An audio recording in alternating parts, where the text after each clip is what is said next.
What is मायावाद theory? Individuality is due to illusion. तो मायावादी थ्योरी, मायावाद मतलब एक थ्योरी है जो फिलोसोफर्स, दार्शनिक क्या मानते हैं कि भगवान एक है, अद्वैत कहते हैं, दो नहीं, भगवान एक है, परमात्मा एक है. लेकिन परमात्मा जब माया के अधीन में आ जाता है वो आत्मा बन जाता है, ओके ना, और संसार में चिंतित रहता है.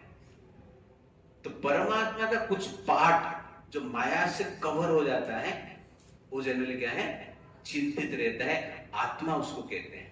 लेकिन माया का कवर से जब अलग हो जाता है वो जनरली परमात्मा बन जाता है. इसको कहते हैं मायावाद फिलोसफी. मायावाद क्यों बताया गया?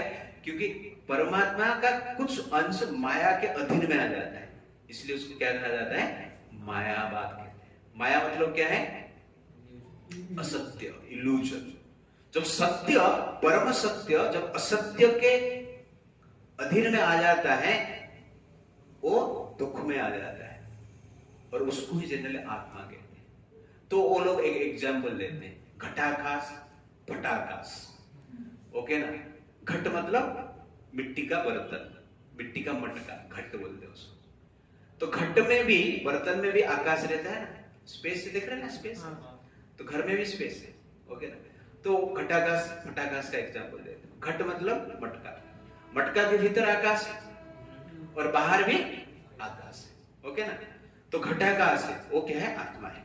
तो बहुत सारा घट रहेगा, बहुत सारा मटका रहेगा, तो सबके अंदर स्पेस है ना, सब स्पेस अलग अलग है, इसलिए क्या है, वो सब एक एक आत्मा है. फटाकाश, वो मटका को फोड़ दिया हमने, ओके ना. तो आकाश कहां, किसके साथ एक हो गया, जो बाहर आकाश दिख रहा है उसके साथ एक हो गया, वो फटाकाश. तो वैसे ही आत्मा भी घट में, ये शरीर में, ओके ना, ये घटाकाश है, घटात्मा लेकिन ये घटाकाश है. और आत्मा जब शरीर छोड़ देता है, शरीर जब नष्ट हो जाता है, कहां पे मिल जाता है, परमात्मा से मिल जाता है, परमात्मा बन जाता है. इस प्रकार जनरली मायावादी फिलोसोफर इस प्रकार बताते हैं. बट यहां पर भगवान क्या कह रहे हैं, न तु एव अहम जातु नासु, कि अर्जुन आप कभी, आपका कभी विनाश नहीं होता है, मेरा कभी विनाश नहीं होता है, और ये सब योद्धा का भी कभी विनाश नहीं होता है. अतीत में थे, वर्तमान में भी, आगे में रहेंगे. इसका अर्थ क्या हुआ, इंडिविजुअलिटी इटर्नल है. तो ये वर्स क्लियरली बता रहा है कृष्ण एक अलग एंटिटी है, अर्जुन एक अलग एंटिटी है, और जो योद्धा है वो भी अलग एंटिटी है. शरीर के बारे में नहीं बता रहा, आत्मा ही अलग एंटिटी है, ओके ना. इसीलिए ये वर्स के अगेंस्ट में मायावाद फिलोसोफर है, मायावादी फिलोसफी है. इसीलिए मायावाद जो फिलोसफी है ये एक इमेजिनेशन है. और सबसे बड़ा आश्चर्य है कि परमात्मा मान लो माया के अधीन में आ गया, तो हु इज पावरफुल, माया और परमात्मा.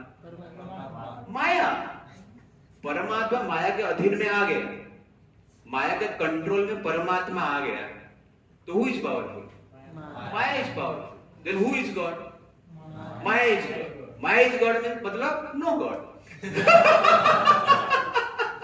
लेकिन गॉड इज माया. तो ये संभव है. तो ये प्रमाण करता है कि मायावादी फिलोसफी जो है ये एक प्रकार की इमेजिनेशन है, रियलिटी नहीं. समझ में आ गया?